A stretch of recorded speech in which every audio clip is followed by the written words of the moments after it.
Bonjour Éric Ciotti. Bonjour. Et bienvenue à la grande interview Merci. sur CNews Europe 1. Vous êtes le président fondateur de l'Union des droites pour la République, également député des Alpes-Maritimes. Des dizaines de décrets déjà signés cette nuit dans le bureau ovale de la Maison-Blanche.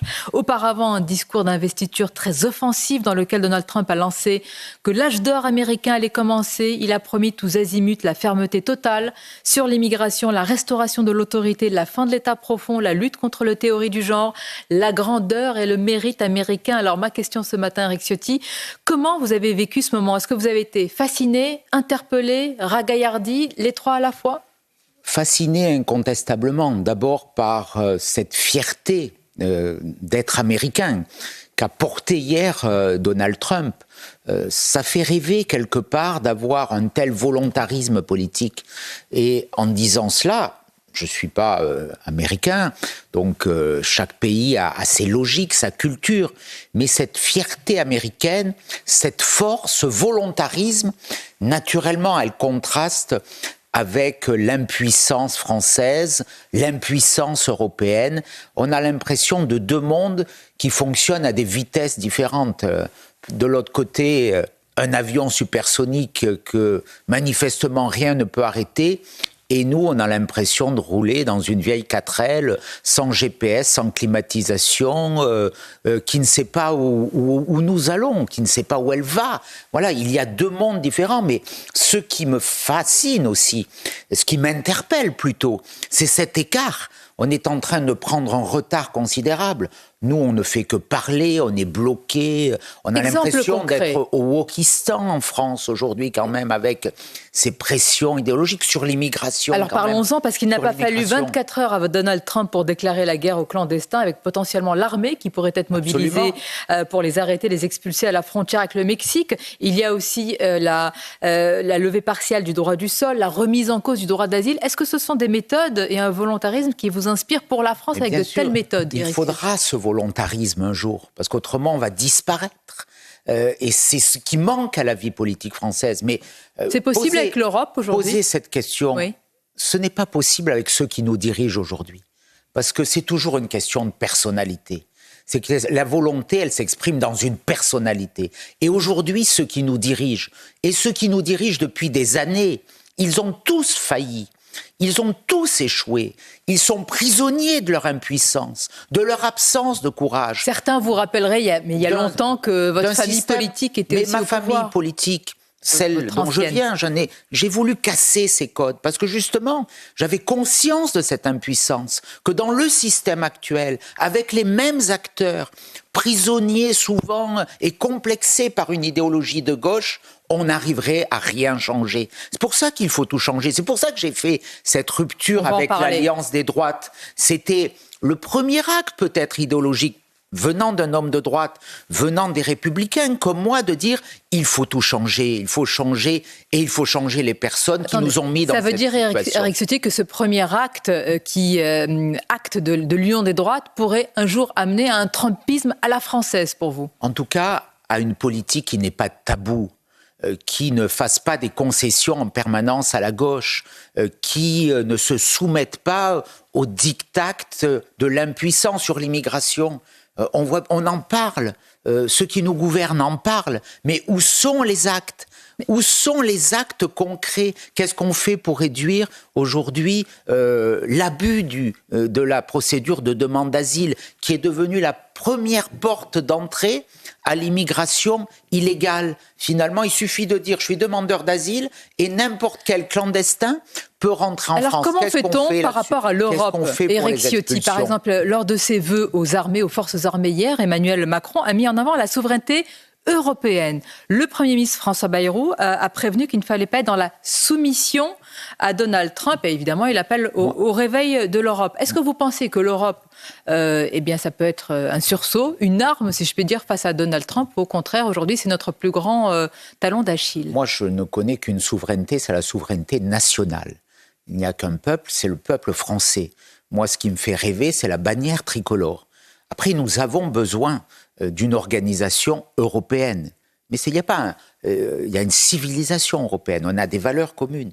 nous pouvons avoir des projets communs aujourd'hui sur l'intelligence artificielle, sur l'espace, sur les nouvelles technologies, autant de domaines où on a été écrasé sur l'immigration, par les exemple, États-Unis, les normes, la Chine. les règlements européens. Là-dessus, comment faire? Il faut revenir à une politique nationale, beaucoup plus indépendante. Il faut un référendum. Il faut casser tous ces codes qui nous ont rendus impuissants, prisonniers. Nous sommes un léviathan où on ne peut pas agir, on ne peut plus agir. Donc il faut retrouver cette souveraineté nationale. Vous savez, 90% ou 80%... Quitte à rompre avec l'Union européenne. Quitte à rompre avec les dérives de l'Union européenne. 80% des Français, peut-être 90% même, veulent moins d'immigration. Et pourtant, il y en a toujours plus. Donc ça veut dire que ceux qui sont en charge de ces politiques ont failli et que le système ne fonctionne plus. Vous n'avez pas vu un signal dans la déclaration de politique générale de François Bayrou quand il a parlé d'immigration, cette comparaison avec un village et la question de la proportion? Mais j'ai discuté avec François Bayrou quand il m'a reçu à Matignon. J'ai été extrêmement préoccupé par son discours. C'est-à-dire ? Il a nié, en gros, la gravité de la problématique migratoire dans notre pays. Il a relativisé. Quand j'ai vu M. Lombard, le ministre de l'économie, que je lui ai dit une mesure d'économie simple que l'on vous propose, ne pas verser les allocations familiales et les allocations logement dès le premier jour d'arrivée d'un étranger en France. Si on décalait ne serait-ce que de 5 ans, on gagnerait 7 milliards d'euros. Que vous a-t-il répondu ? Il m'a dit non. Nous ne ferons rien là-dessus. Et le seul argument qu'il m'a opposé, il m'a dit, c'est idéologique. Nous sommes différents là-dessus. Monsieur tout Ciotti, est dit. Alors si tout était dit, qu'est-ce que vous attendez pour censurer ? Mais nous le ferons lorsque l'occasion se présentera. Donc il n'y a pas de doute sur la censure ? Si le gouvernement ne prend pas les mesures adaptées, nous aurons un texte budgétaire, il y aura peut-être d'autres textes. Rien ne m'empêchera de le faire si ces politiques qui nous sont présentées continuent à être dangereuses pour les Français. Avec le départ effectif ou annoncé de X de plusieurs personnalités politiques françaises, je pense à Sandrine Rousseau, Roland Lescure ou encore Raphaël Glucksmann et d'autres responsables qui voient dans ce réseau un danger à la main d'Elon Musk, il y a aussi un autre élément, Éric Ciotti, c'est la mobilisation de certains chercheurs du CNRS qui peuvent même aider via une application à quitter X sans perdre, c'est ce qu'ils annoncent, leur repère. Cette application s'appelle Hello Quitte X. Qu'en pensez-vous ? C'est totalement scandaleux. Et d'ailleurs, ça interroge. Et nous poserons une question à l'Assemblée nationale sur ce sujet. Cette application a été annoncée par des personnalités de gauche et d'extrême gauche en disant on va aider à quitter X. Pourquoi ? Parce que X, c'est un réseau de liberté où la pensée de gauche, le wokisme, n'est pas dominant. Et donc, ça gêne les pseudo- porteurs de ces idéologies de gauche, parce qu'ils revendiquent en permanence la liberté, mais ce sont les premiers ennemis de la liberté. Les politiques ont le droit de le quitter, mais ce que vous n'admettez pas, ce sont des chercheurs du CNRS. Ce que je n'admets pas, c'est que ces politiques de gauche disent on s'est appuyé sur des chercheurs du CNRS pour mettre en place une application, Hello Quitte X, je crois. Alors, est-ce que ces chercheurs ont travaillé dans un cadre public ? Je rappelle que le CNRS est financé par de l'argent public. Qu'est-ce qu'il y a derrière ? Voilà, c'est un peu fatigant de voir l'argent public, on le voit sur l'audiovisuel public, d'ailleurs on demandera une diminution de 2 milliards de la dotation, aujourd'hui c'est 4 milliards pour l'audiovisuel public, qui porte de façon privilégiée ces idéologies de gauche. Donc l'argent public n'est pas fait pour financer le gauchisme. En tous les cas, par rapport à l'argent public et les dépenses, peut-être que Trump est un modèle pour vous, mais il y a un autre modèle, Éric Ciotti, que vous citez souvent, c'est Javier Milei. Est-ce que vous vous inspirez ouvertement de cette méthode pour défricher, même à la tronçonneuse, la forêt des dépenses publiques en France ? En tout cas, ce que nous voyons, c'est que cette méthode, elle marche. Il y a 5% de croissance en Argentine, l'équilibre budgétaire est revenu, c'était un pays qui était en ruine.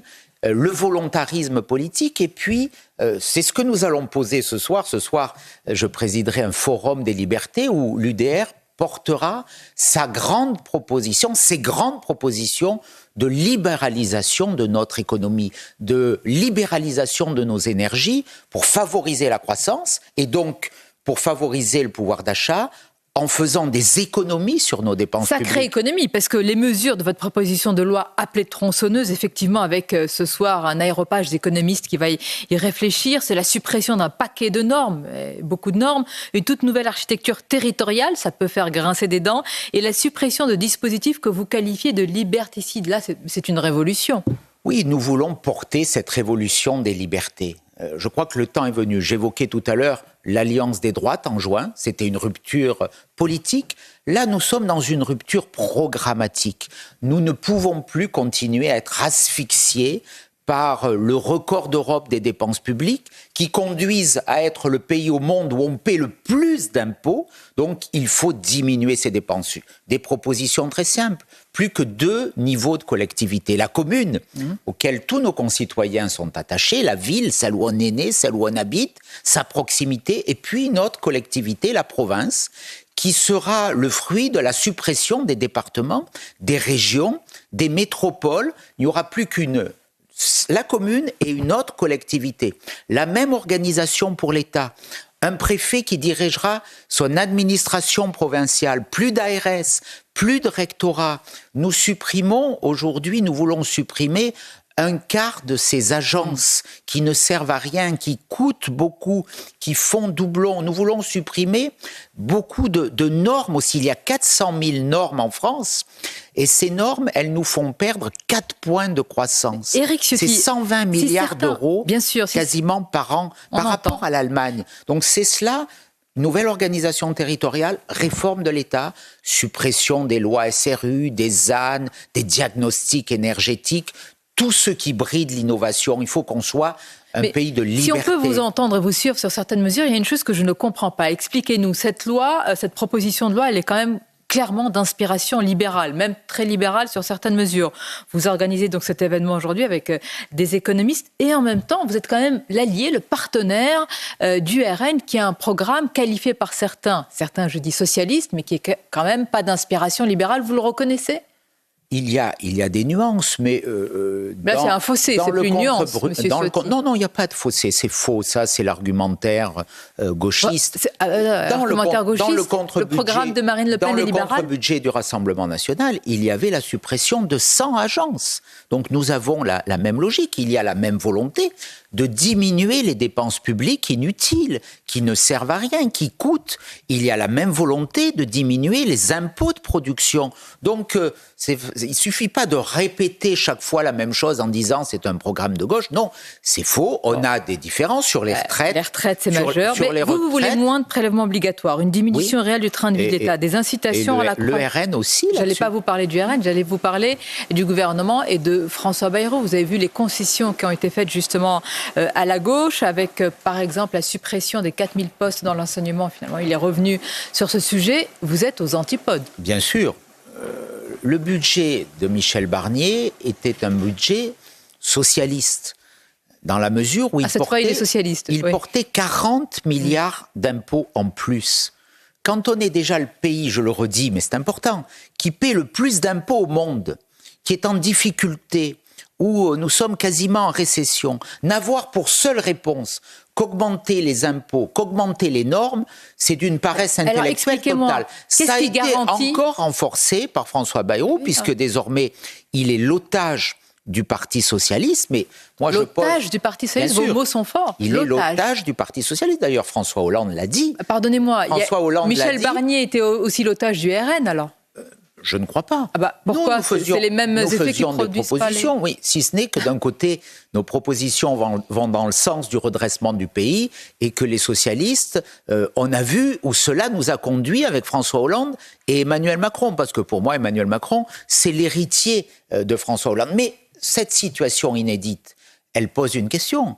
Elle pose une question pas à moi, à ceux qui soutiennent ce gouvernement. Alors parlons-en. À ceux qui soutiennent François Bayrou. J'ai reçu Laurent Wauquiez. Et notamment mes anciens amis de LR, c'est à eux qu'il faut poser cette question. J'ai posé cette question. Moi, je ne soutiens pas ce gouvernement. Le patron des députés LR. Je ne voterai pas ce budget. Je m'y opposerai. Mais eux, qu'est-ce qu'ils vont faire ? Vous, c'est sûr. Hein, moi, je ne voterai pouvez nous annoncer ce matin. Je ne voterai pas d'augmentation d'impôts. 8 milliards d'impôts de plus pour les entreprises, je ne voterai pas. Je ne voterai pas si on prélève sur les revenus du capital, parce que c'est une erreur. Alors expliquez-nous, majeure. Votre famille politique ou votre ancienne famille, ici même Laurent Wauquiez, a promis un projet radical de rupture, dit-il. Et s'il vote le budget, c'est bien parti. Comment vous comprendrez la chose ? C'est toute la différence entre les paroles et les actes. Moi, j'ai tiré les conclusions à un moment de cette impuissance, de ces contradictions, de tenir un discours devant les électeurs et d'avoir dans l'hémicycle de l'Assemblée nationale une attitude différente. Pour moi, la politique, c'est de la cohérence. Je suis un homme de droite et je n'accepte pas qu'on gouverne le pays à gauche. Je n'accepte pas aujourd'hui cette dérive. Donc pour moi, il faut une alliance des droites. On peut avoir des différences, on peut avoir des nuances, mais ce qui nous rapproche est infiniment plus fort que ce qui nous sépare. Et quelle est la logique aujourd'hui d'un LR allié avec un socialiste ? Sincèrement, où cela peut conduire ? À nulle part. Ça peut conduire à nouveau à l'impuissance. Donc c'est pour ça qu'il faut ce vent de liberté, c'est la méthode de l'alliance, et de l'autre côté, un projet de rupture radicale. Et j'ai la faiblesse de dire que les personnes qui ont échoué ne sont plus à même d'offrir une espérance au pays, que donc il faut changer. Il faut changer avec un regard tourné notamment vers les États-Unis ou encore l'Argentine. Merci Éric Ciotti. On va rappeler que vous êtes et montrer la une du JD News. Vous faites la une du JD News avec ce titre, justement, la thérapie de choc d'Éric Ciotti, dépenses publiques, budget de l'État. Et vous venez de la détailler pour la grande interview. Bonne journée à vous. Merci. Et à bientôt Éric Ciotti.